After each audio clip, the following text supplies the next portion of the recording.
Nós escutamos a todo momento no nosso dia a dia: ei, essa geladeira é 220 volts. Ou até mesmo, dependendo da cidade em que você estiver, tome cuidado que essa tomada é de 110 volts. Você pode escutar: essa lâmpada é muito fraca, ela possui apenas 6 watts. Preciso trocar por uma de 12 watts para iluminar mais. Ou então, esse meu chuveiro está muito fraco, não está esquentando o suficiente, preciso trocar de um de 5.000 para um de 7.500 watts. Ou é claro, todo mundo já ouviu, né? Agora eu vou instalar um disjuntor novo de 40 amperes. Você percebe que nós falamos constantemente no nosso dia a dia sobre volts, watts e amperes, mas afinal, o que são essas unidades de medida? Qual a relação entre elas? O que muda de uma para outra? Eu vou explicar tudo isso, seja você um profissional da área de elétrica ou apenas uma pessoa que quer aprender um pouco mais sobre esse assunto. Então, sem mais delongas, bora pro vídeo.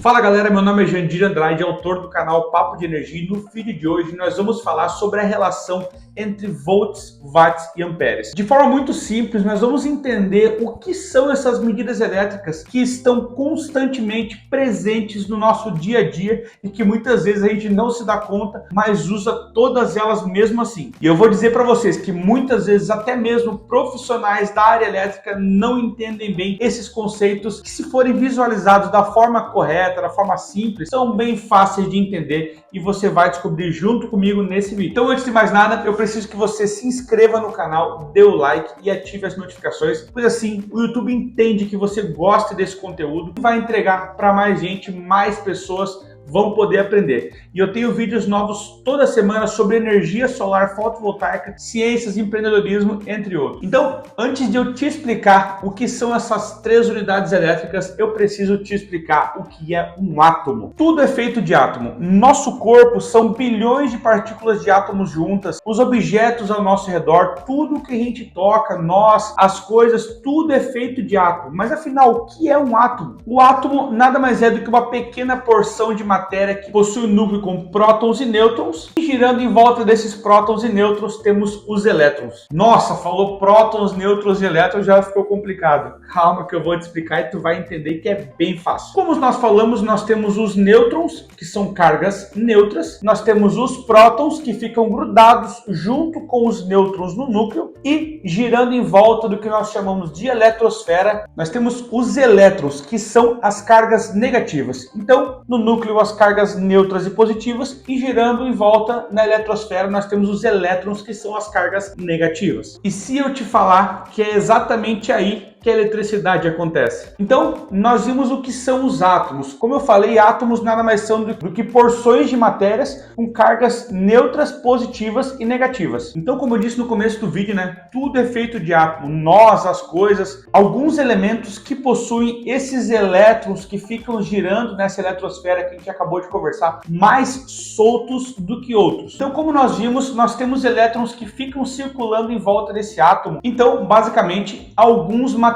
que têm os elétrons mais soltos permitem com que esses elétrons circulem de um átomo para outro, se forem estimulados para isso. O que é o caso do cobre, por exemplo. O cobre é um excelente condutor. Agora, como eu falei, nem todos os materiais têm os elétrons tão soltos assim na sua eletrosfera como nós vimos. É o exemplo da borracha. A borracha é um isolante, ou seja, ela não permite com que esses elétrons circulem livremente, mesmo recebendo estímulos para isso. É claro que existem barreiras que, se forem rompidas, esses elétrons vão circular. Mas a borracha por si só, na sua essência, ela é um isolante. Já o fio de cobre, por exemplo, que é amplamente utilizado na elétrica das casas, ele é um material que permite com que esses elétrons circulem livremente quando estimulados para isso. E para quem gosta de química, né, esses espaços vazios que permitem que os elétrons circulem é o que nós chamamos de camada de valência, ou seja, a última camada que não tem todos os elétrons, que permite com que esses elétrons circulem livremente. Já a borracha, por exemplo, possui essa última camada muito bem preenchida. Muito interessante isso, né? Então você começa a perceber a relação que essa questão do átomo tem com a eletricidade, com a elétrica em si. Então, agora que nós entendemos como funciona o átomo, vamos criar uma cena na nossa cabeça. Imagina que existe uma cascata. Essa cascata, obviamente, tem água caindo E no pé dessa cascata nós temos um rio que circula à frente. Ao longo desse rio nós vamos ter uma roda d'água. Imaginou toda essa cena? Agora eu vou te explicar aonde isso entra no nosso assunto. Então, nós temos essa cascata, né? A água cai dela livremente, ao longo do rio ela vai percorrendo, faz girar a nossa roda d'água. Então imagine que a água dessa cascata são os elétrons fluindo livremente. Sabendo disso, vamos começar pela primeira unidade de medida, que é o volt. Volt nada mais é do que a unidade de medida para medirmos tensão, ou também conhecido como diferença de potencial, ou também conhecida por muitos como DDP. Calma que eu vou te explicar o que é isso. O volt tem esse nome em homenagem ao físico italiano Alessandro Volta, que inclusive foi o criador da primeira pilha elétrica. Então nós falamos de diferença de potencial, né? O que é a diferença de potencial? Imagine que você tem uma pilha, uma bateria de 9 volts. Então nós temos que 9 volts é a diferença de potencial entre os polos dessa pilha. Então significa que o volt nada mais é do que a medição da diferença de potencial entre dois pontos de um circuito. Por exemplo, nós temos uma geladeira de 220 volts. A diferença de potencial dessa geladeira é de 220 volts. Assim ficou mais simples, né? Então, voltando para nossa cascata, né? Quanto maior for a altura dessa cascata, maior é a nossa diferença de potencial que esses elétrons vão percorrer. Então, a tensão, que é medida em volts, é responsável pela movimentação dos elétrons. É o que faz esses elétrons se moverem pelo nosso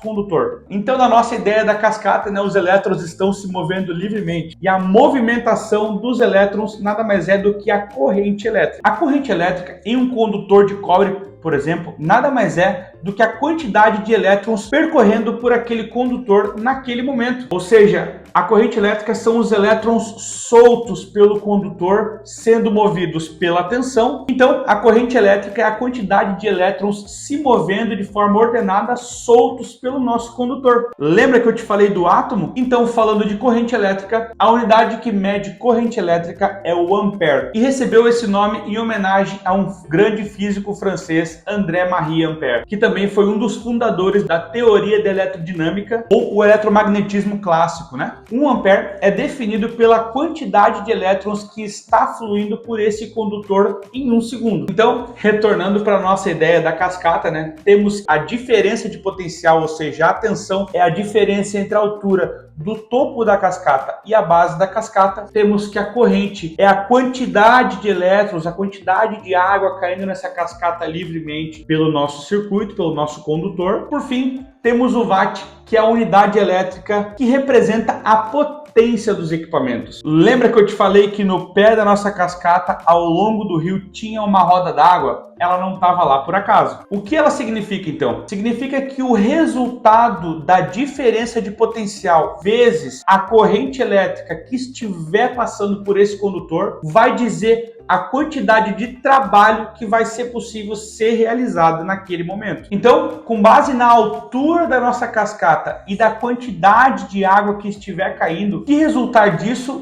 vai ser capaz de mover essa roda d'água mais ou menos. Ou seja, nada mais do que a capacidade de transformar essa energia em trabalho. E a unidade de potência recebeu esse nome em homenagem ao engenheiro escocês James Watt, que também foi um dos inventores do motor a vapor. Então, quanto maior a potência do equipamento em questão, maior vai ser a capacidade desse equipamento de realizar trabalho. Ou seja, quanto maior a potência de um motor, por exemplo, quanto maior a potência de um chuveiro, quanto maior a potência dessa lâmpada, maior vai ser a capacidade desses equipamentos de realizar trabalho. E aproveitando então, se você quiser se tornar um profissional qualificado e respeitado no mercado e gerar renda todos os meses, eu vou deixar aqui embaixo na descrição desse vídeo um curso de instalador de energia solar fotovoltaica. Esse curso de instalador de energia solar fotovoltaica proporciona técnicas para você se transformar num instalador de energia solar fotovoltaica para gerar renda todos os meses, mesmo que começando do absoluto zero, sem ter que até mesmo saber nada antes disso, através de passos simples e didáticos utilizados por profissionais renomados do setor de energia solar fotovoltaica para gerar até R$30 mil